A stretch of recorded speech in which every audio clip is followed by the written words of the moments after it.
bukti akhir zaman diangkatnya orang-orang jahil sebagai ulama. Fasu'ilu fa'aftau bighairi ilmin. Dia ditanya, dia berfatwa. Fa'adallu wa'adallu. Maka dia akan menyesatkan. Dan terjadi di mana Allah tidak berfirman, Nabi tidak bersabda, sahabat enggak melakukan, dia berkata bagus menurut pendapat guru kami. Muskilah. Ada tanda-tanda akhir zaman yang memang Rasulullah SAW kabarkan bahwa zaman Rasul akhir zaman itu sudah dekat. Kata beliau, inna min asratis sa'ah, salah satu dari tanda-tanda akhir zaman nanti ini ayul tamasal ilma indal asagir, secara umum bahwa akan diambilnya ilmu dari al-asagir. Siapa al-asagir? Orang-orang yang kerdil, orang-orang yang dikultuskan oleh segelintir manusia yang tidak tahu mengapa dia mengkultuskan orang tersebut. Karena kalau bicara ilmu yang Allah ambil di akhir zaman nanti, Nabi pernah mengatakan bahwa innallaha la yaqbidul ilma intiza'an yantazi'uhu minal ibad walakin yaqbidul ilma biqabdil ulama hatta la yubki minhu aliman ittakhadhan nas ru'usan juhala fasu'ilu fa'aftau bighairi ilmin. Beliau kabarkan bahwa Allah kalau mau mengambil ilmu dari tengah-tengah masyarakat, bukan ilmunya yang Allah comot, Allah ambil, bukan, tapi biqabdil ulama, diwafatkannya ulama. Ulama dimatikan. Kalau ulama sudah wafat berarti ilmu hilang. Makanya kalau orang yang berilmu mendengar ulama langsung dekat. Ini buku yang berjalan ini.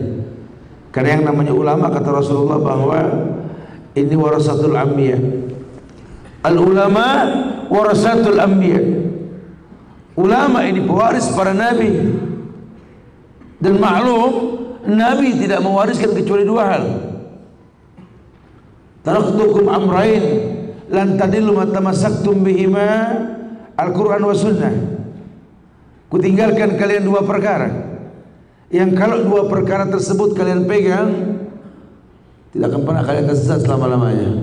Al-Quran wa sunnah, tentu melalui tangan ulama. Nah, tanda akhir zaman umum global yang tampak bahwa justru diwafatkannya ulama.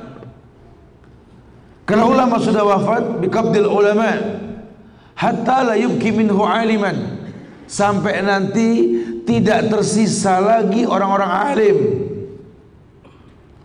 Orang alim sudah tidak ada nanti. Pokoknya ilmu diambil aja.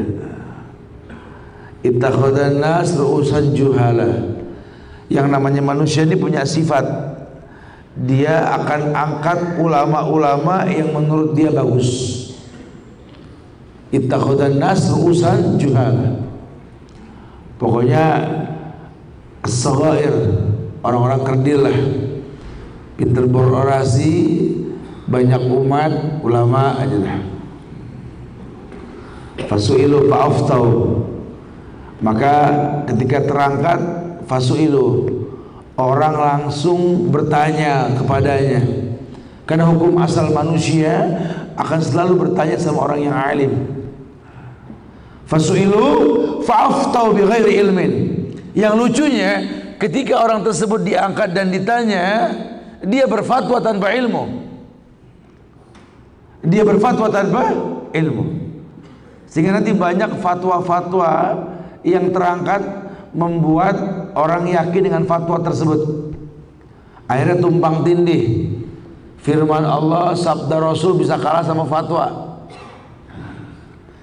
Allah enggak perintahkan, Nabi enggak contohkan. Jangan dilakukan. Jangan pernah mengatasnamakan ibadah tanpa perintah Allah dan contoh Rasulullah sallallahu alaihi wasallam. Karena kadang ta'assub fanatik, dia berkata, ya iya sih memang Nabi enggak pernah bersabda, apalagi Allah berfirman, kami tahulah. Cuma memang yang kami lakukan ini baik. Loh, kalau antum bisa bilang baik, ya guru kami bilangnya baik. Baik menurut siapa? Ya kata guru kami baik. Kalau memang baik ini ibadah, tentu orang-orang dulu telah melakukan lah. Ada kaidah usulul fiqh yang mengatakan law kana khairan la sabaquna ilaih. Kalau seandainya ini baik, para sahabat sudah melakukan. Kan kaidahnya begitu ya. Karena agama sudah sempurna. Allah yang bilang al-yawma akmaltu lakum dinakum wa atmamtu alaikum ni'mati wa raditu lakum al-islam dinan. Ini sudah sempurna nih agama.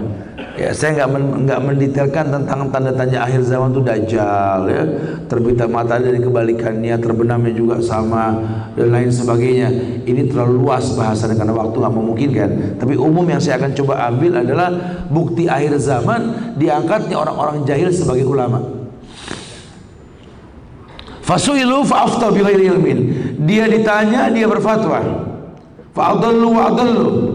Maka dia akan menyesatkan. Dan terjadi di mana Allah tidak berfirman, Nabi tidak bersabda, sahabat enggak melakukan, dia berkata bagus menurut pendapat guru kami. Muskilah. Ya, janganlah. Ini bukan ibadah, Pak. Bu. Kalau ibadah tentu Allah firmankan, Nabi sabdakan. Karena hukum asal agama itu haram, ibadah itu haram, hukum asalnya. Sampai datang contoh. Hukum asal agama ibadahnya ini haram sampai datang contoh. Makanya kalau memang nggak dicontohkan, jangan bilang ini agama. Walaupun orang mengatakan baik, karena standar baiknya agama Allah yang mengatakan akmaltu lakum dinakum, kusempurnakan bagimu agama. Wa atmamtu alaikum ni'mati, kusempurnakan nikmatku atasmu. Wa raditu lakumul islam ad-dina, aku redho Islam sebagai agama. Islam yang dimaksud yang dibawa Rasulullah sallallahu alaihi wasallam, yang diemban sama Rasul, yang sahabat berada di atasnya, yang beliau mengatakan hayrul zaman fi zamani, sebaik-baik masa ketika zamanku, kata Rasul. Sebaik-baik waktu tersebut adalah waktu di mana aku berada di atasnya. Summa alladhi yalunahu, summa alladhi yalunahu.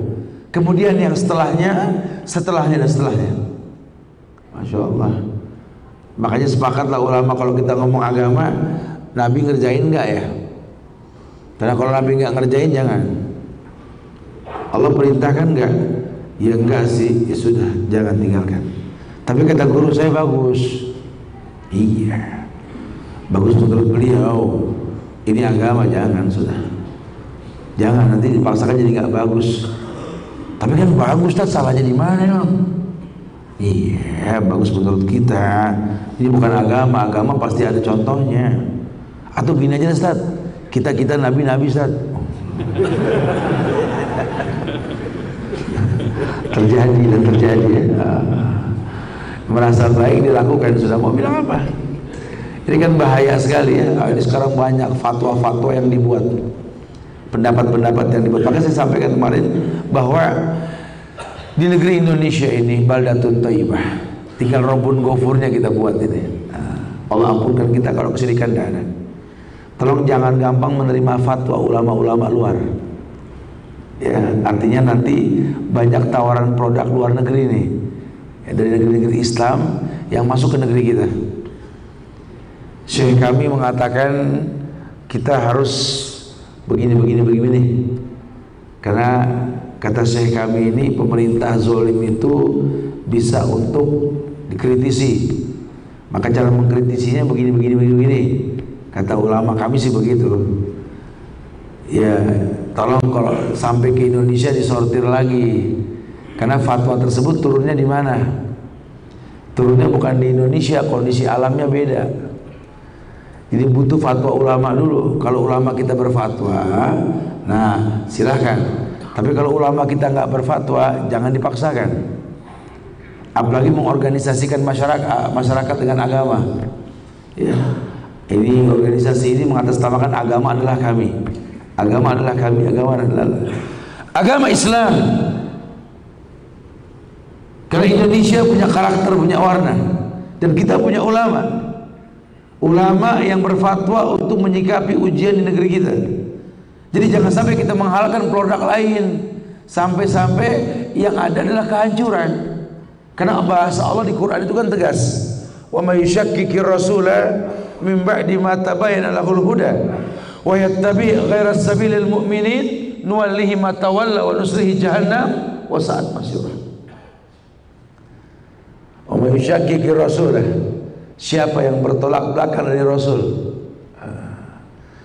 ba'da ma tabayyana lahul huda, setelah dijelaskan al-huda, petunjuk, di mana halal dijelaskan, haram dijelaskan. Antara halal dan haram namanya syubhat.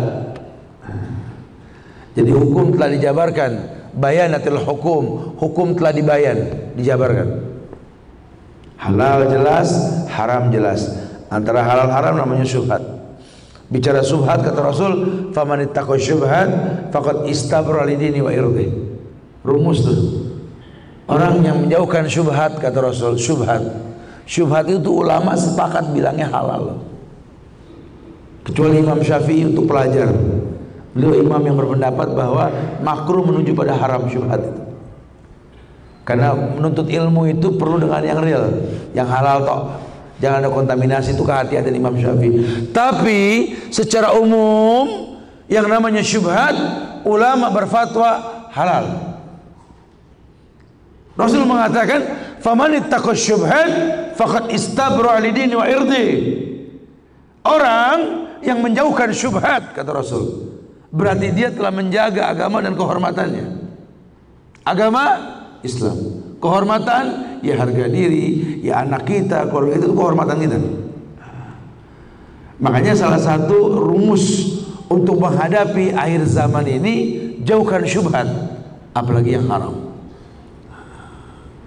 Kita nggak bisa mencegah loh barang-barang haram masuk melalui mata dan telinga kita kan.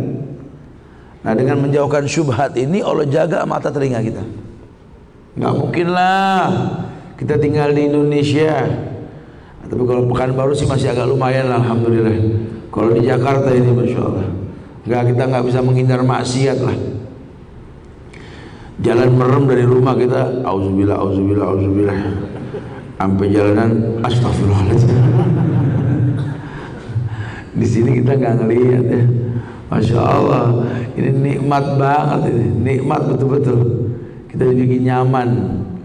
Ya, kita nggak pernah punya kaset di Jakarta loh. Kita yang gemar-gemurin musik itu haram kok, masa kita beli kaset. Tapi nggak berasa bisa hafal satu album loh. Cuma gara-gara sering macet, ada pintu mobil orang yang ikut macet ini kebuka, denger musik dari dalamnya, angguk-angguk gitu. Ketemumu lagi tiap pagi, hafal. Siapa yang bisa mencegah fitnah dari mata dan telinga? Tidak bisa. Siapa yang bisa mencegah? Allah. Caranya bagaimana?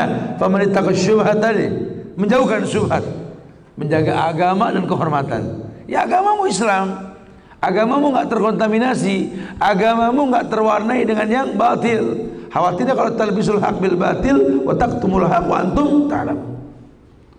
Takutnya kalau hak dan batil bercampur, ya resikonya yang hak minggir, yang batil nanti kena. Ini resikonya begitu. Sehingga bagaimana kita menyikapi ujian akhir zaman ini, Ustaz? Fitnahnya ini bagaimana? Ada beberapa rumusan yang ulama tulis supaya nggak terjebak fitnah akhir zaman dan kita nggak berlarut-larut bersedih karena fitnah tersebut. Ulama mengajarkan kita yang pertama, untuk selalu ingat bahwa hidup ini diciptakan dengan tabiat duka dan nestapa. Kan kita nanti diuji sama Dajjal. Dajjal tuh bikin duka banget loh. Dia bunuh Imam Mahdi itu kan. Dia untakkan kaki di luar Madinah, Mekah, karena dia nggak bisa masuk Mekah Madinah. Keluar orang munafik. Itu Dajjal nyaris kayak Tuhan itu. Dia bisa menghidupkan, dia bisa mematikan. Dan pengikut yang banyak adalah perempuan. Ini kan bahaya sekali. Padahal rupanya Dajjal itu kan matanya cuma satu, picek, postur tubuhnya nggak sempurna. Tapi pengikutnya perempuan, Ustaz. Iya, karena memang kayak Tuhan Dajjal. Biarin aja jelek asal tajir, betul ya? Ya, kemarin ada anak buah Dajjal tuh, si pengganda uang gitu kan. Kiai Kanjeng apa Kiai siapa itu ya? Ya Kiai Dimas Kanjeng ya. Yang ngambil duit dari ketek, main lempar-lempar aja. Herannya orang percaya aja. Masya Allah. Kebayang gak sih kalau memang kejadian kayak begitu? Yang baper urusannya siapa? Peruri, betul. Perasaan nggak nyetak, gitu ya.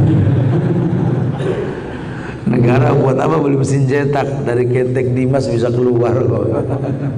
Subhanallah. Ada pejabat dan S3 yang percaya itu. Mau bilang apa ya? Ini negeri kita nih, Masya Allah. Kalau kita kurang-kurang berilmu nih, orang main hantem, main angkat saja. Kita dibikin otak kita cuma satu tujuan, uang, uang, uang. Padahal uang bukan segalanya. Ya, teman-teman yang lebih senior tahulah indahnya hidup di sebuah negeri itu ketika kita berasa bahwa kita sudah tua, sadar diri. Kan yang paling bahaya kalau kita nggak sadar diri nih. Masya Allah. Kita disuruh sadar bahwa yang namanya hidup ini memiliki tabiat duka dan nestapa. Seperti firman Allah di Al-Balad ayat 4 itu. Laqad khalaqnal insana fi kabad. Dan kami Allah telah ciptakan manusia fi kabad, dalam keadaan susah payah. Sehingga nanti ujian itu akan bikin kita susah di akhir zaman ini. Macam-macam ujiannya nanti. Orang yang diangkat sembarangan pokoknya. Fatwa-fatwa di mana-mana, Masya Allah. Fatwanya unik-unik lah pokoknya. Ya, karena berfatwa bukannya ulama.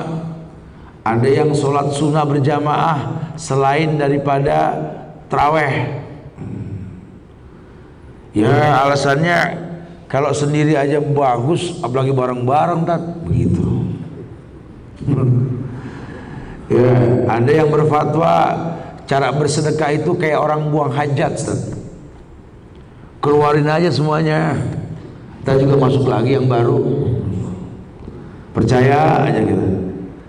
Ada yang berfatwa orang kalau mau tobat suruh merenung, kumpul semua di kegelapan malam di sebuah lembaga pendidikan kerohanian. Suruh masing-masing ingat dosa, merem, bersila, ingatlah dosa kalian, ingatlah, menangislah kalian, sebutkan dosa kalian. Innalillah, aib suruh sebutin. Ada pengikutnya. Akhir zaman, Masya Allah. Ini Indonesia, sampai ada orang yang mengaku menjadi nabi, seorang perempuan. Ujung-ujung menjadi malaikat Jibril itu perempuan. Siapa? Si Edan. Lia Edan. Cuma di Indonesia Jibril haid, betul ya? Dan polisi Indonesia itu paling hebat, bisa nangkap Jibril gitu. Kalah polisi lain dah pokoknya. Saya ketemu dia lagi di penjara Tangerang soalnya dulu. Oh, ini dia, ini si Edan. Ya, pengikutnya itu mencium kaki dia tuh, Masya Allah. Ya, bayangin tuh. Ya, pakar bulu tangkis, ketua perkumpulan bulu tangkis sudah jadi nabi di sini. Cuma di Indonesia nabi bisa main badminton, betul? Si Musodek dan lain sebagainya. Kebayang nggak kalau kita nggak berilmu? Fasuilu fa'aftau bighairi ilmin.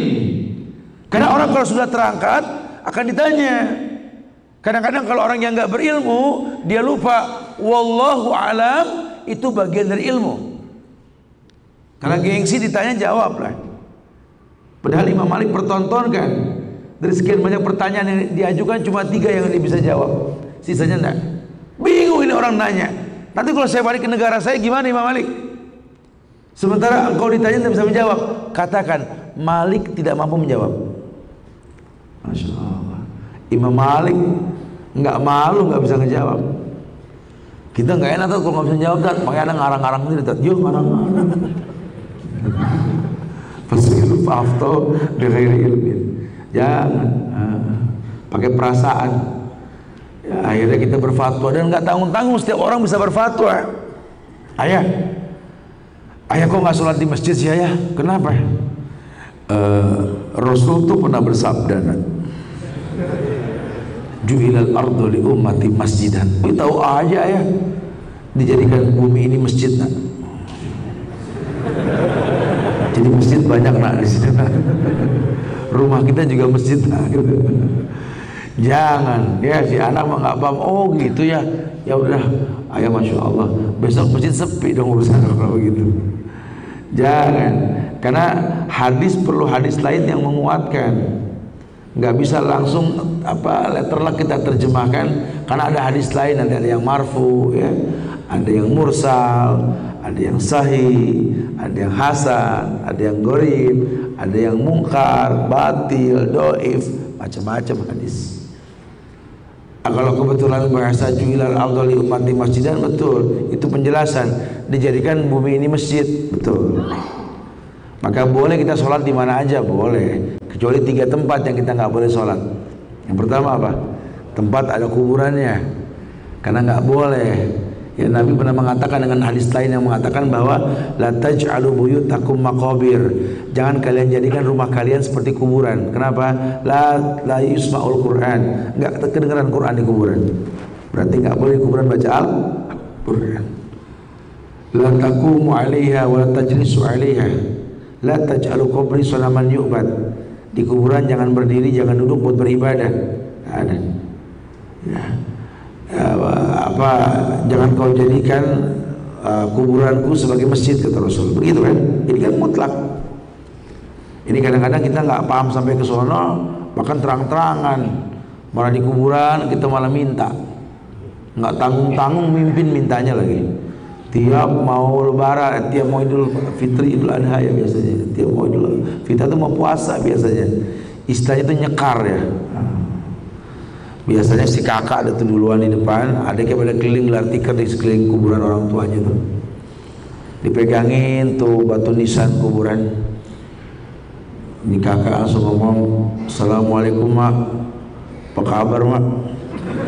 Ini kita pada ngumpul nih mak. Itu kalau main nyaut, iya lihat,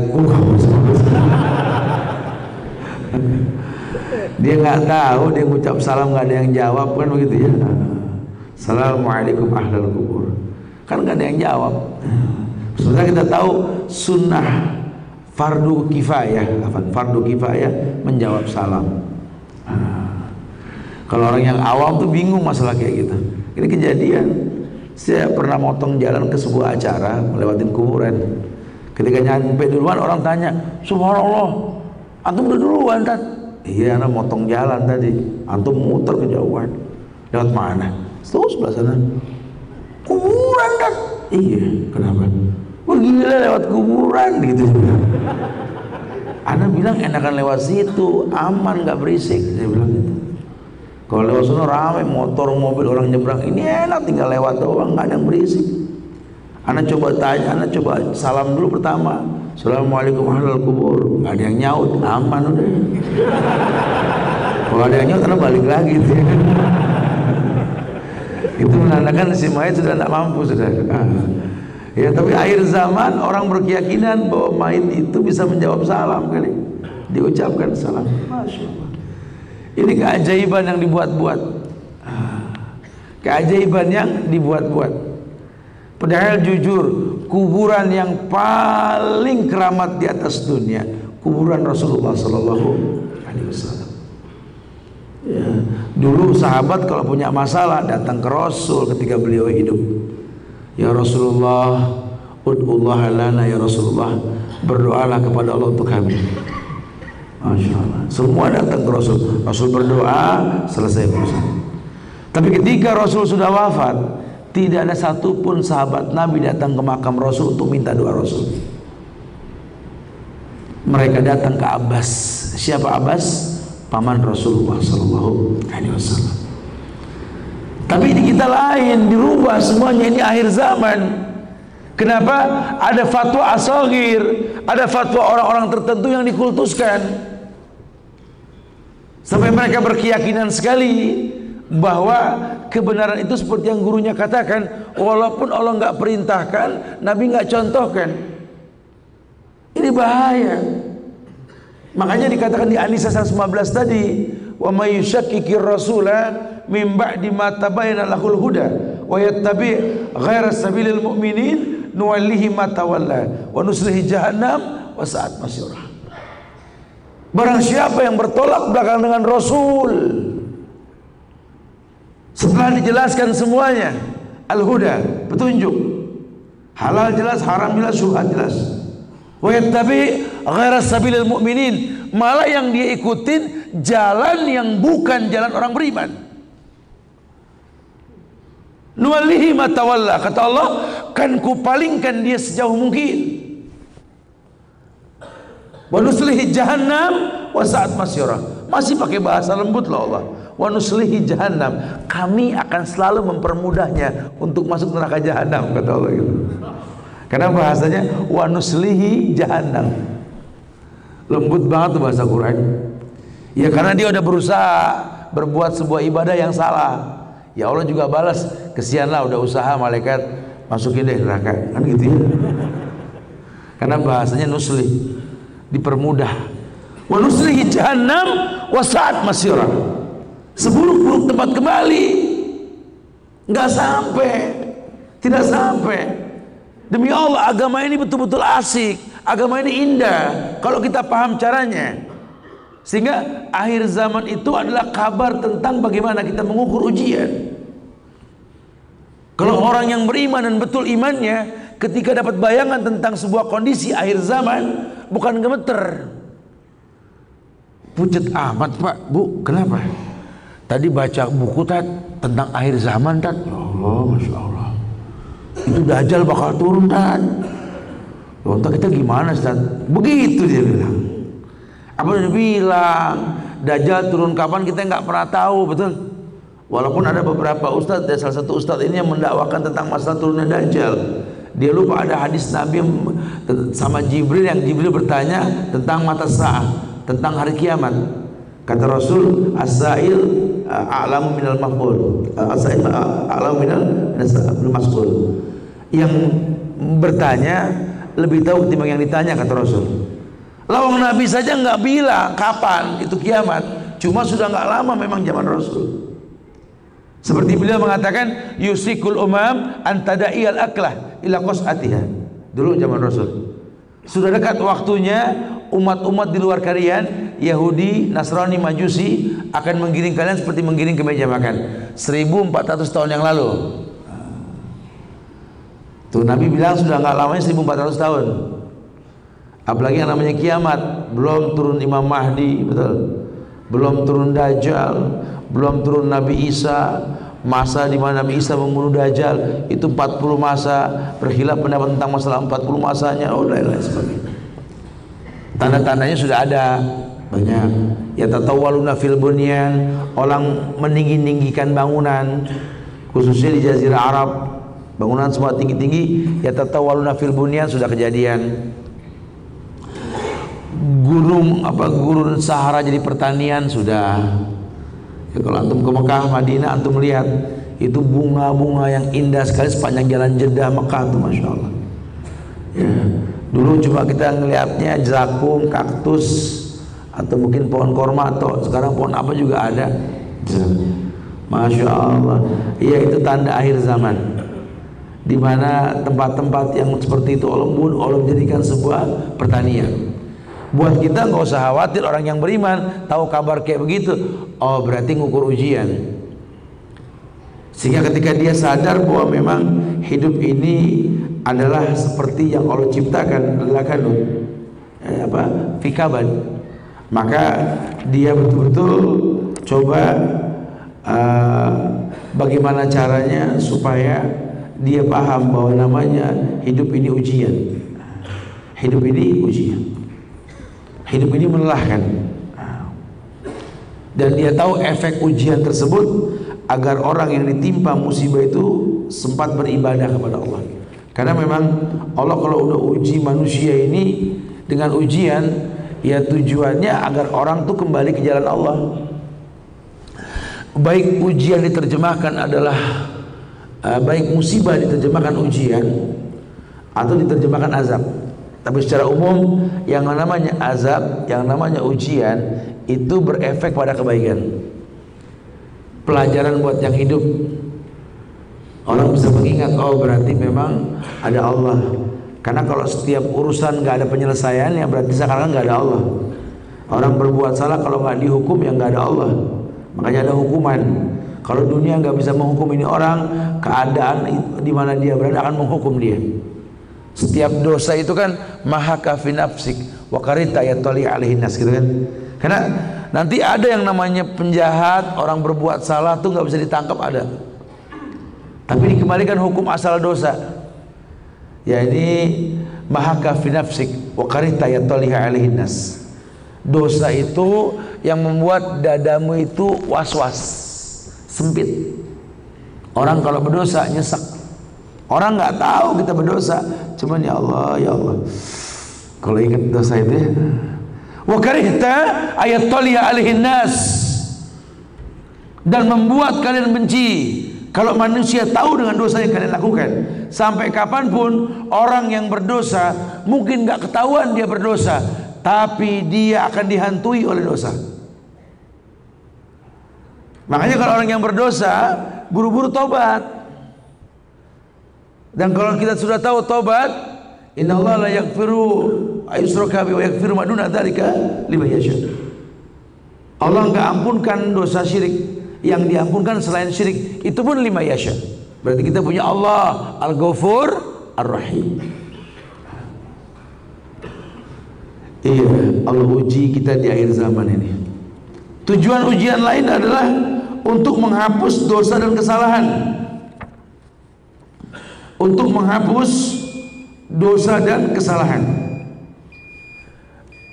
Ma yazalul bala'u bil mu'min wal mu'minah fi nafsihi wa waladihi wa malihi hatta yalqallaha wa ma'alaihi khatiyah. Nah, Nabi bersabda, ma yazalul bala' bil mu'minin wal mu'minah fi nafsihi wa waladi wa mali. Orang mukmin lelaki maupun perempuan, kata Rasul, tidak henti-hentinya mendapatkan bencana pada dirinya, pada anak-anaknya, wa malihi, pada hartanya, hatta yalqallaha wa ma'alaihi khatiyah. Sampai kapan? Sampai seakan-akan dia berjalan di muka bumi tanpa dosa. Jadi kesulitan akan kita rasa, karena ternyata tujuan Allah memberikan kesulitan ini ujian. Dan ujian itu menghapus dosa kita.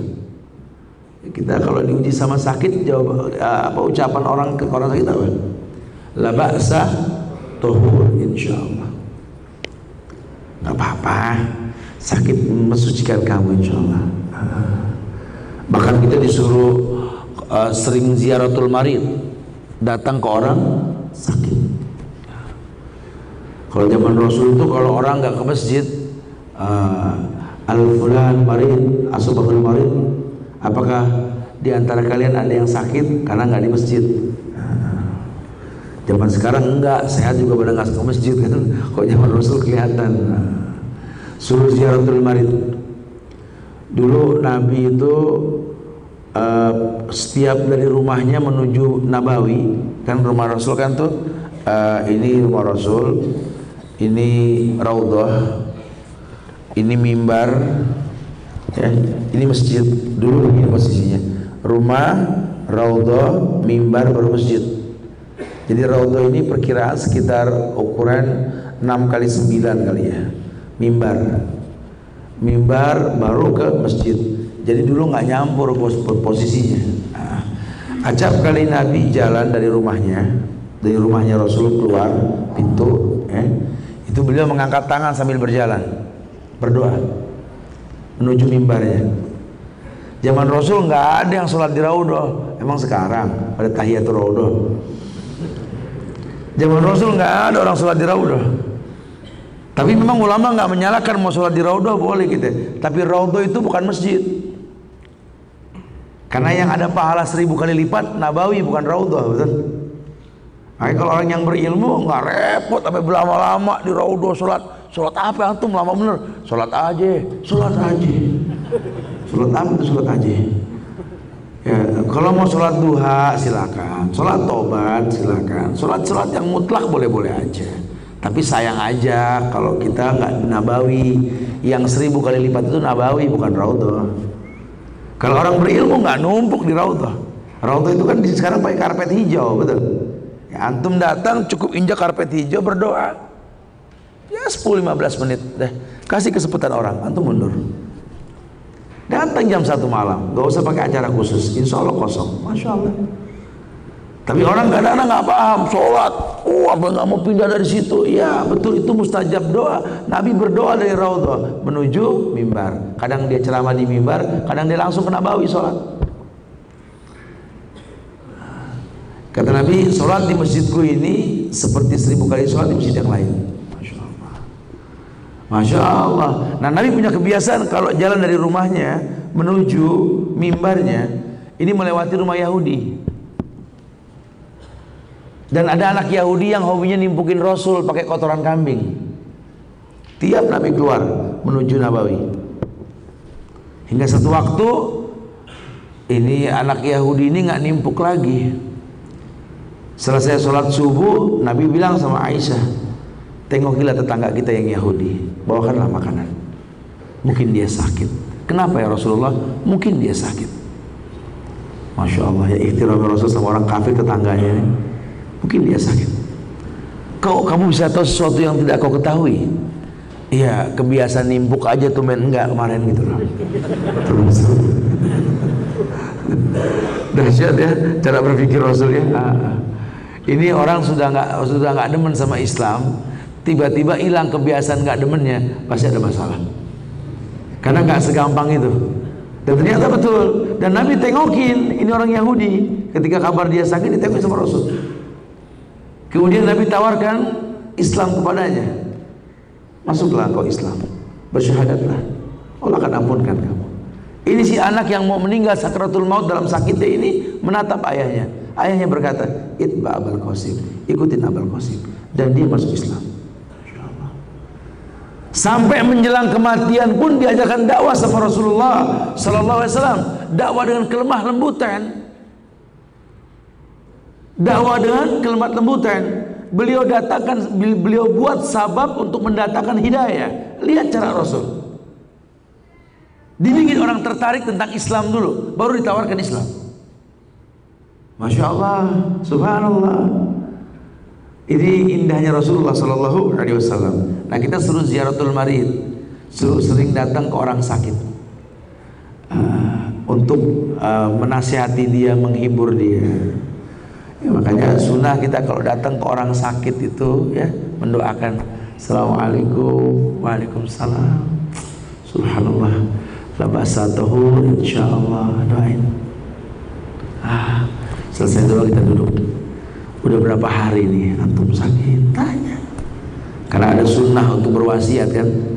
3 hari kalau sakit suruh wasiat. Tapi kadang-kadang serba salah juga San. Kalau ngomong wasiat sama orang sakit serba salah kan. Antum berapa hari sakit sudah? Udah seminggu. Wasiat. Kayaknya belum siap mendengarkan wasiat. Padahal wasiat itu biasa. Kadang-kadang yang nengokin yang duluan, betul? Dulu Rasul kalau sahabat datang, ausina ya Rasulullah, berwasiatlah kepada kami ya Rasulullah. Nabi berwasiat. Nabi sahabat ketemu temannya, gimana? Kaif halak ya? Kaif halakum? Alhamdulillah. Istighfar. La astaghfirullah. Tubu ilallah. Atubu ilallah insyaallah. Cuma kita ini kan sudah bahasa. Kita kalau ketemu sama orang kita suruh istighfar masalah, betul? Ahlan, ya Allah, apa kabar antum? Assalamualaikum, sehat? Masya Allah, istighfar. Padahal bagus loh, ajakan baik ya istighfar. Cuma memang bahasa, lagi-lagi bahasa mau bilang apa ya? Itu sih baru istighfar, tak? Dia bilang tobat ya, lebih parah lagi kan? Teknik Rasulullah SAW mengajarkan kaifiat dakwah agar orang merasakan bahwa dakwah itu indah, agar mereka paham bahwa beginilah cara Allah mengurangi dosa seseorang. Fitnah dalam hidup, akhir zaman banyak fitnah, tapi orang Islam nggak takut dengan fitnah karena dia tahu kami muslim, kami mukmin, menakjubkan. Siapa yang bilang? Rasul. Ajaban li amri mu'min, inna amrahu kullahu khairun lahu. Nabi yang mengatakan, aku takjub sama orang beriman. Ajaban li amri mu'min. Ajib. Yang kita suka ngomong tuh 4 sehat 5 ajib gitu ya.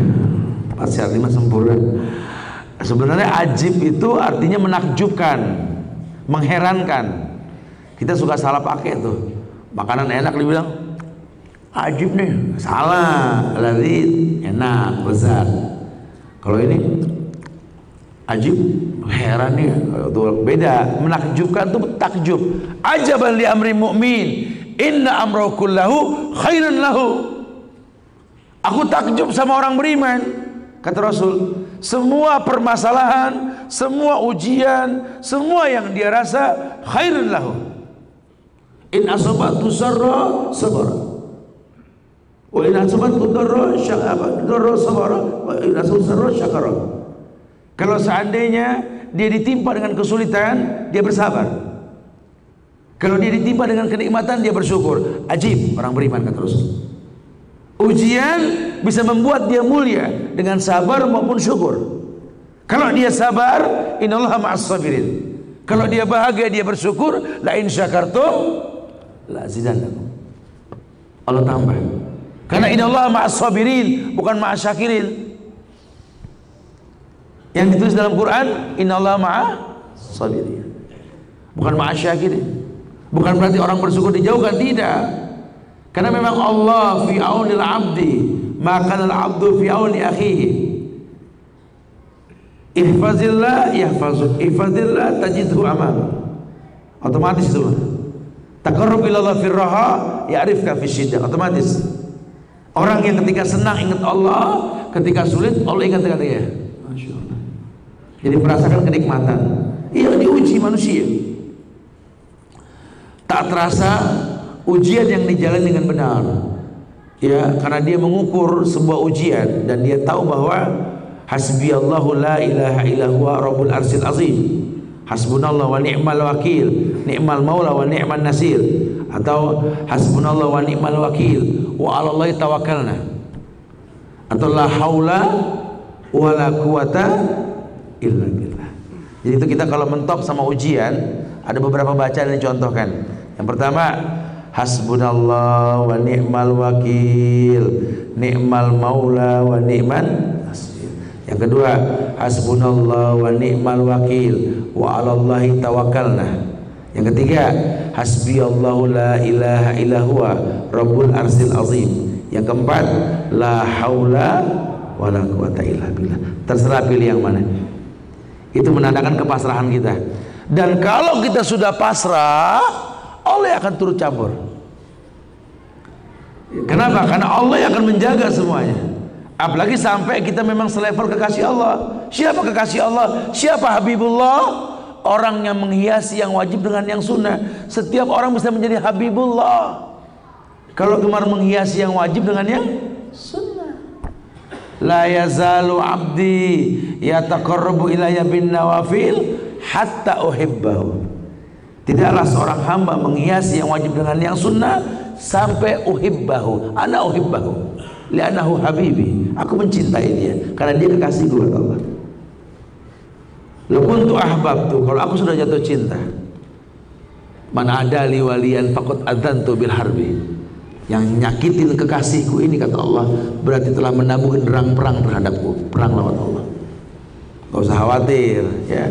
Kalau kita ada di atas jalan yang benar, gak usah khawatir. Masya Allah, ya. Allah berikan kemuliaan yang banyak lah, insya Allah. Makanya ujian ini, kata ulama, menjadikan jalan masuk ke surga. Karena ujian itu mengurangi dosa, dan surga nggak mungkin dimasuki dengan dosa. Karena ujian dosanya kurang, dosanya hilang.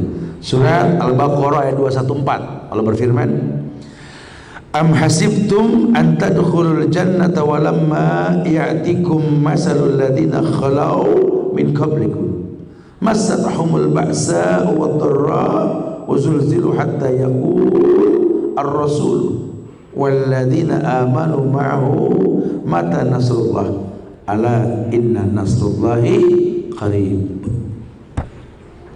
Iya, Allah katakan am hasibtum an tadkhulul jannah, apakah kamu mengira bahwa kamu akan masuk surga? Walamma ya'tikum masalul ladzina khala min qablikum, padahal belum datang pada kamu cobaan seperti halnya orang-orang terdahulu sebelum kamu. Kamu merasa menjadi penghuni surga tanpa ujian? Salah. Allah sudah katakan, jangan kira kayak orang dulu yang gak pernah diuji dibilang surga. Orang masuk surga ujiannya kuat. Makanya ada istilah, ini hadis dhaif tapi sahih fil ma'na, ya, dunia sijnul mu'min, dunia ini penjara buat orang beriman. Kenapa dibilang penjara? Ya karena memang medan ujian.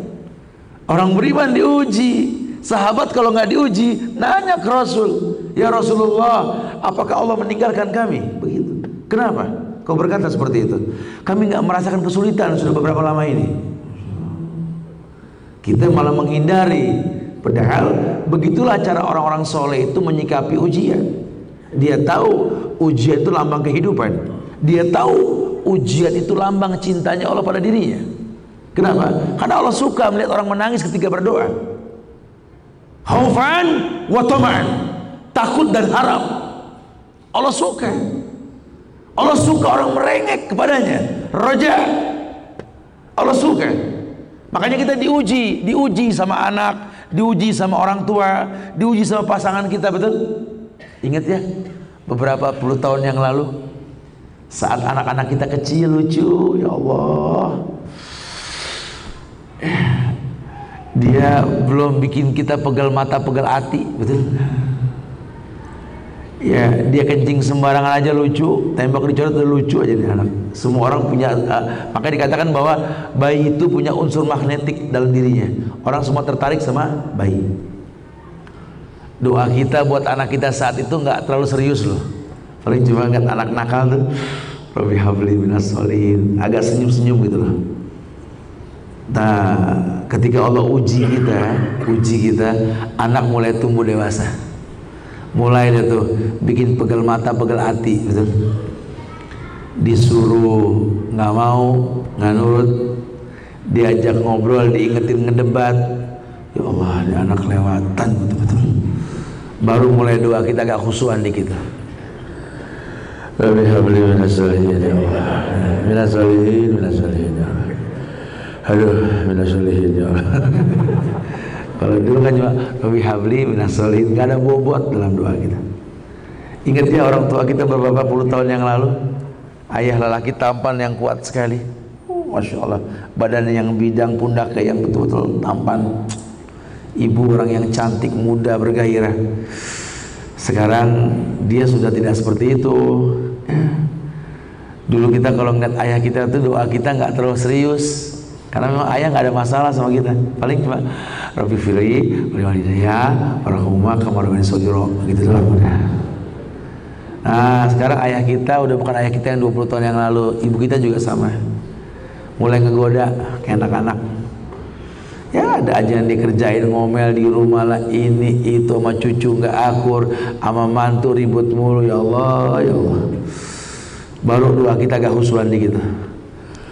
Rabbi firli wali walidayya ya Allah, wali walidayya ya Allah, ya Allah. Aduh, wali walidayya. Ada aduhnya, ada ulang-ulangnya gitu. Lihat, Allah uji manusia. Ujian mendatangkan kehusyuan buat orang berilmu. Ujian memuliakan manusia.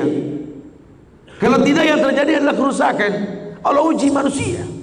Makanya ujian ini kata Allah, am hasibtum an tadkhulul jannah walamma ya'tikum masalul ladzina khala min qablikum. Ente apa-apaan kata Allah, merasa jadi penghuni surga sementara belum diuji hidup ente, nggak bisa. Diuji dulu orang sebelum kalian. Ujian paling berat ujian Nabi dan Rasul. Makanya mereka orang yang pertama berhak masuk surga, ujiannya paling kencang. Kita nggak berasa kita sholat sama imam, kadang sholat sendiri, kita minta diuji nggak berasa. Bacaan 17 kali minimal kita baca tuh Al-Fatihah itu. Ihdinas siratal mustaqim. Ihdina, tunjuki kami ya Allah siratal mustaqim, jalanmu yang lurus. Allah jawab siratal mustaqim apa? Siratal ladzina an'ama Allahu 'alaihim minan nabiyyin wasiddiqin wasuhada wassalihin wa hasuna ulaika rafiqa. Siratal mustaqim yang dimaksud adalah jalan orang-orang saleh, jalannya para nabi dan rasul. Berarti kita minta sama Allah ditunjuki jalan mereka. Maksudnya apa? Diuji seperti ujian mereka. Makanya orang yang nggak pernah sholat aman, jarang diuji. Pas sholat ujiannya kenceng, betul. Jangan heran tuh. Aneh sih mendengar aneh yang dulu kan. Waktu belum tobat kayaknya hidup gampang kan. Ini habis tobat begini ya Allah kan ada aja ujian. Itu yang dimaksud ya. Jangan kalian aman pengen masuk surga tanpa ujian, kalian diuji. Nah, tugas kita ini untuk mengenal Allah, mengenal Nabi Muhammad, mengenal Islam, usulul salasa dalam rangka apa? Bisa menghadapi ujian. Karena dewasanya kita karena ujian. Allah uji pohonan dengan panas terik. Demi Allah, seluruh buah yang dipetik di musim panas tanpa air semuanya manis. Silakan survei. Malah hujan yang banyak, air yang cukup membuat buah besar tanpa rasa. Pentil yang ada saja ditimpa hujan keluar pucuk baru, gagal buahnya. Ini bahasa petani ini. Lihatlah, musim panas, kering kerontang, asal pohon tersebut bukan dalam pot, menghujan ke bumi akarnya. Tidak ada yang namanya musim panas mematikan pohonan, tidak ada. Ketika kering kerontang, rontok daun, terkena hujan sekali, pucuk keluar bersama dengan bunga. Semua nikmat Allah uji untuk mendatangkan sebuah kebaikan. Makanya kita akan diuji sama Allah. Alif lam mim, ahasiban nas ayutraku ayakul amana wa hum la yuftanun wa laqad fatana alladziina min qablihim fala ya'lamanna Allahu alladziina shadaqu wa la ya'lamanna al-kadzibin. Apakah kalian mengira kalau kalian sudah beriman kalian akan diuji? Allah uji orang sebelum kalian, kata Allah. Soalnya kita suka salah paham. Ya, suka salah paham. Kita suka menganggap bahwa kita yang punya masa lalu hilangnya ujian karena tobatnya kita salah. Ada seseorang mengeluh sama temannya, aduh ujian anak gak beres-beres nih, masalah terus dalam hidup. Ya Allah, kadang-kadang gak kuat ngadepin hidup begini. Temannya senyum sambil berkata, aneh dulu kayak ente tuh, waduh ujian gak beres-beres, Masya Allah. Dulu waktu belum masih zaman jahiliyah, jahiliyah teman Rasul dong jahiliyah. Orang suka identikin masa lalu jahiliyah dibilangnya gitu ya. Ya jahiliyah itu tidak ada lagi sifat jahiliyah, ada zaman dulu lah, waktu saya masih diuji gitu. Waduh Masya Allah. Makanya ngaji ente. Anak dulu kayak ente banyak ujian, anak ngaji deh, alhamdulillah. Gimana setelah ngaji? Ya diuji tetap gitu. Orang suka salah paham, dia pikir sudah ngaji nggak diuji, makin kenceng agama makin kenceng ujian. Cuma bedanya orang yang berilmu diuji dengan yang nggak berilmu beda. Wa bisayyatal hasanat tamhuha wa khaliqin nas bi khulqin hasanah. Barengi keburukan dengan kebaikan, cepat mudah istighfar, mudah minta tolong, ya, banyak hal yang positif. Nah poinnya, akhir zaman sudah datang, ujian akan bertubi-tubi, macamlah ujiannya. Kita kalau bahas panjang sekali, kita nggak bahas, bukalah bukunya, lihatlah. Tapi yang saya tekankan sekali, itu semua fitnah adalah ujian. Karena fitnah bahasa Arab artinya ujian. Allah uji kita, Allah fitnah kita. Tujuannya apa? Fala ya'lamanna Allahu alladziina shadaqu wa la ya'lamanna al-kadzibin. Allah pengen tahu siapa di antara kalian yang jujur dalam iman, siapa yang tidak. Masyaallah. Silakan yang mau bertanya. Akhir da'wana alhamdulillahirabbil alamin. Fadhil.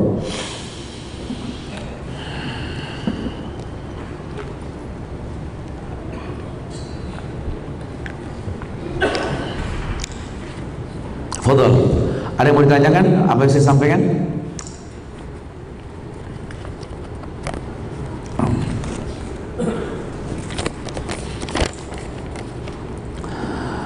Afwan Ustaz, Ana sedang Ustaz hadir di program Ahlan baik insyaallah. Ana sedang juga ketemu sama antum insyaallah. Apa hukum demonstrasi tadi? Sementara kondisi sudah mendesak seperti kasus Ahok sekarang.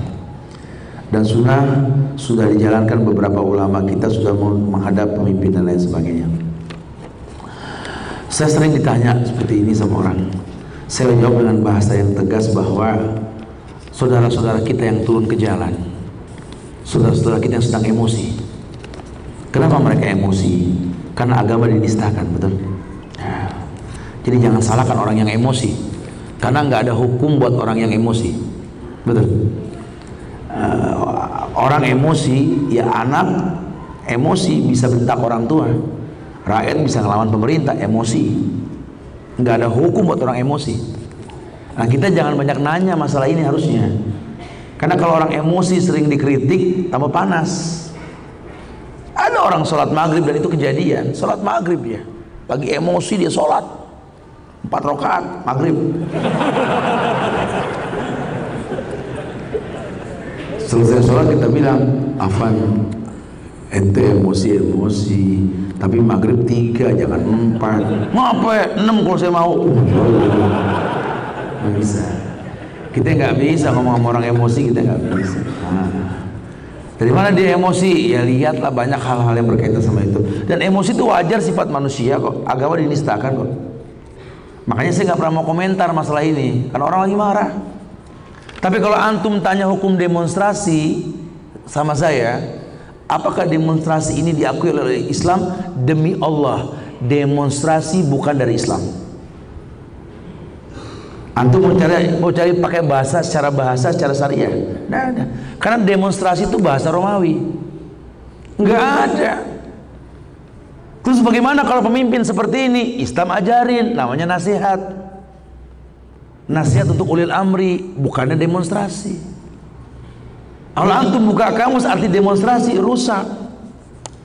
Turunnya rakyat untuk protes pada pemerintah di jalan. Islam tidak pernah ajarkan. Antum buka Sahih Bukhari. Syibabul muslim fusuk wa qitaluhu kufrun. Mencaci maki orang Islam dari pinggir jalan fasik, membunuhnya kafir. Masya Allah. Tapi kalau bahasa nasihat bagus. Kenapa? Karena yang namanya nasihat nggak setiap orang bisa nasihatin, harus orang alim, betul. Yang paling baik, yuk ulama kita berkumpul, betul-betul kompak. Yuk kita jaga negeri kita ini. Bukan menggiring massa yang bodoh turun ke jalan, apalagi perempuan digiring semua demo. Saya sampaikan beberapa kali dalam kajian YouTube, demi Allah, 1000 perempuan berdemo, 1 laki-laki nggak pernah takut. Tapi 1 perempuan tidak masak, 1000 laki-laki tepar, betul? Karena fitrahnya bukan di situ. Ya, ayo kita ilmiah sedikit. Kita juga jangan terlalu bawel ngomentarin yang demo mulu. Udah. Doakan teman-teman kita supaya hilang emosinya, berpikir lebih tenang lagi, bukan menjadi hakim di antara saudara kita. Nggak tuntas nanti ini urusannya. Sekarang saatnya negeri kita ini kompak rakyatnya. Ayo lindungi negeri kita. Buka sabab datangnya pertolongan Allah. Allah yang mengatakan, walau anna ahlal qura amanu wattaqau la fatahna alaihim barakatim minas samai wal ard. Salah satu penjagaan, bantu sharing ke masyarakat supaya menstabilkan iman. Kalau iman sudah stabil, Islam sudah bagus, turun berkah dengan sendirinya. Wa ja'alna minhum a'immata yahduna bi amrina lamma sabaru. Janji Allah di surat As-Sajdah. Allah datangkan pemimpin buat kalian, memimpin kalian ke surganya Allah. Lamma sabaru, ketika kalian sabar. Sabar bukan siap diinjak, bukan punya harga diri. Makanya orang sabar contohnya apa? Ketika dia puasa diajak ribut, afwan, ana shaim. Katakan, maaf, saya sedang puasa. Jangan diterjemahkan kalau lagi puasa disakitin sama orang, anak puasa ya, enggak. Tegas, afwan ya, anak puasa, sudah. Tegas. Punya harga diri. Sudah saatnya kita ini tersinggung sama kejadian ini. Kalau sampai orang kafir ini menghina Al-Maidah ayat 51, ini membuat mata kita terbuka. Yang biasa nggak ngaji jadi ngaji. Oh, Al-Maidah ayat 51 kan ada dari dulu. Nunggu gini dulu kita baru.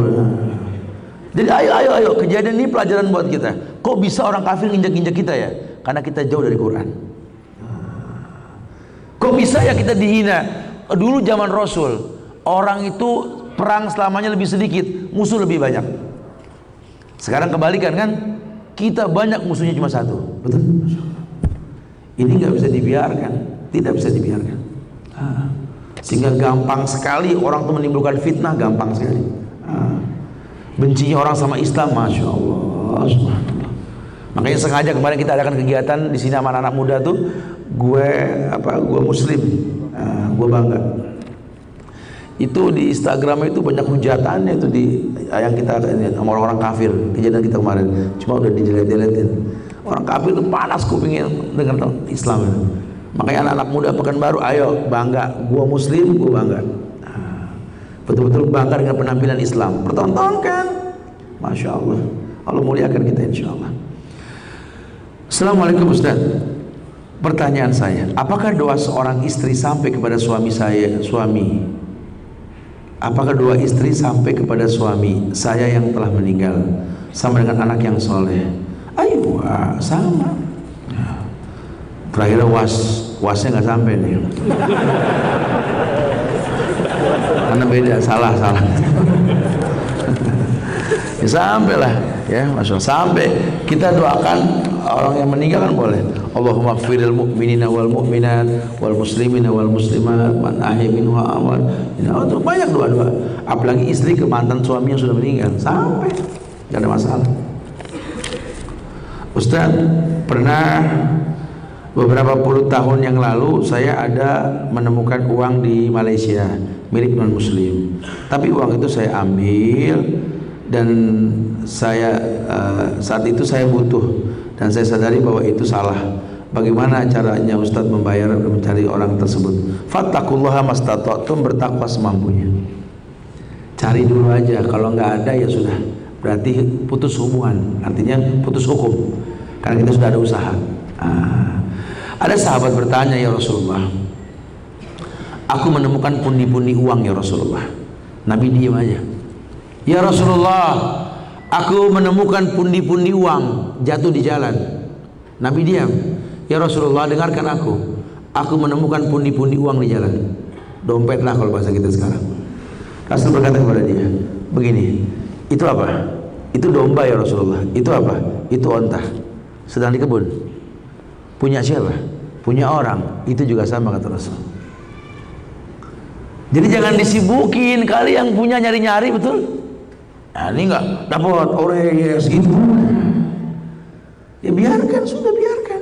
Mungkin orangnya nyari. Jangan jadi masalah. Khawatirnya nanti malah merusak rezeki kita nantinya.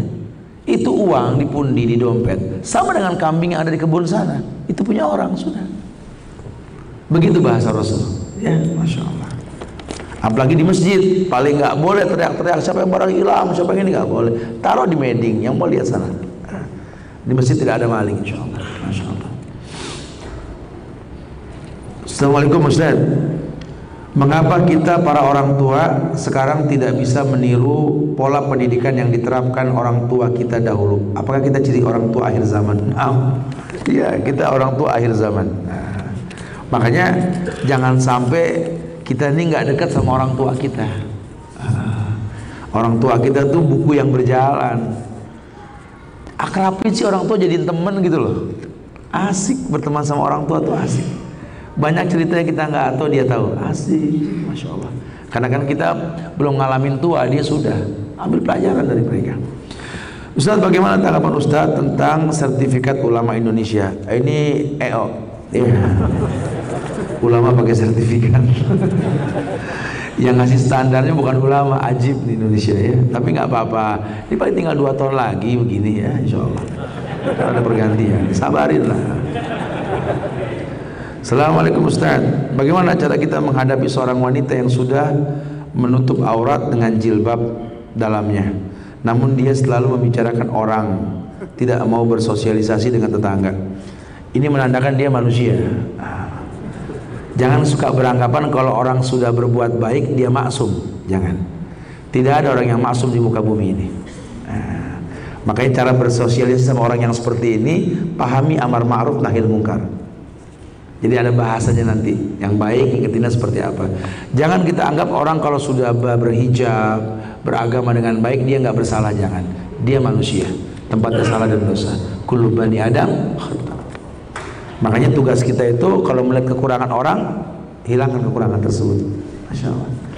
Assalamualaikum Ustaz. Apakah keadaan bumi gelap pada saat sebelum matahari terbit di sebuah barat walaupun sudah pukul 12? Ayo, ada sebagian bumi yang seperti itu karena nggak terkena matahari kan. Itu proses sirkulasi alam, nggak ada masalah. Assalamualaikum warahmatullahi wabarakatuh. Afwan Ustaz, ana mau minta saran dari Ustaz. Alhamdulillah, ana sudah berhijrah untuk mengikuti sunnah Rasul. Tapi kenapa ujian yang paling besar ana rasakan dari orang tua Ustaz? Sedih rasanya kalau orang tua kita sendiri menilai kita adalah aliran sesat, aliran Ustaz. Maaf terlalu panjang, nggak panjang, pendek ini. Ya, orang tua kita sama dengan orang lain yang mungkin mencemooh ibadah kita. Tapi jangan pernah benci sama orang yang mencemooh kita, karena memang dia nggak berilmu sehingga dia mencemooh. Kan di Quran dibilang, wa ibadur rahman alladzina yamsuna 'alal ardi khawna wa idza khatabahumul jahilun qalu salam. Hamba-hamba Ar-Rahman, ayat ini hamba yang menikmati rahmannya Allah, yang berjalan di muka bumi nggak ada kesombongan. Wa idza khatabahumul jahilun qalu salam. Kalau ada orang yang bodoh, kasak-kusuk, mencemooh, mencibir, idza marru bihim yataghomazun lah istilahnya gitu. Qalu salam. Diucapkan kata-kata yang salaman, yang menyelamatkan, yang menyenangkan dia. Nah, ini orang tua kita kebetulan kayak begitu. Ya karena dia nggak tahu. Atau jangan-jangan dia begitu karena sabab kitanya nggak bisa dekat sama dia. Atau jangan-jangan kita bukan kita yang dulu di mata dia. Kita jadi orang yang galak, nyenengin orang tua belum, belajar sunnah, pengen ngerubah langsung. Tinggal masih numpang sama orang tua, makan masih numpang di meja makan dia, di rumah dia. Tapi kita berdakwah, ya nggak bisa diterima. Di rumah orang tua kita makan, di meja tempat dia, makanan dia yang masak sambil makan. Pak, qala Allah wa qala Rasul. Mak, dengar mak ya, bid'ah dolalah mak, dan lain sebagainya gitu. Ya nggak bisa dakwah begitu. Akhirnya dia a priori, kenapa? Kamu dulu nggak begini loh. Sekarang kamu begini, pakai janggut ini atau apalah istilah-istilah orang sekarang gitu ya. Cingkrang disalahin, sunnah disalahin semua. Kenapa? Karena kita bikin sabab. Jangan repot menghilangkan asap, matikan api, asap hilang dengan sendiri. Cari sababnya. Apa yang membuat orang tua kita nggak suka sama kita? Itu yang dihilangkan. Jangan-jangan tadi kita makin beragama, makin keras, makin kaku. Itu yang salah buat kita. Makanya agama ini tidak keras, agama ini tidak kaku. Agama itu asik. Kata Rasul, ad-dini yusrun, agama mudah. Semoga Allah mudahkan kita insyaallah ya. Ya seperti yang direncanakan jam 7 selesai. Ya jamaah yang Allah muliakan, sahabat-sahabat sekalian, bapak-bapak yang Allah muliakan, para asatidzah, para alim ulama, para staf pemerintahan daerah dan perusahaan di mana Al-Ittihad ini berada. Mungkin selama saya di sini banyak hilaf, salah dalam penyampaian, banyak bercanda dan lain sebagainya. Allah, saya tempatnya salah dan dosa. Keburukan semua dari saya dan setan. Kemuliaan hanya milik Allah. Tolong bukakan pintu maaf seluas-luasnya. Semoga Allah mudahkan kita berjumpa kembali nanti insyaallah ya. Sekali lagi saya minta maaf. Kita tutup kafaratul majlis. Subhanallah bihamdika, asyhadu an la ilaha illa anta astaghfiruka wa atubu ilaik. Assalamualaikum warahmatullahi wabarakatuh.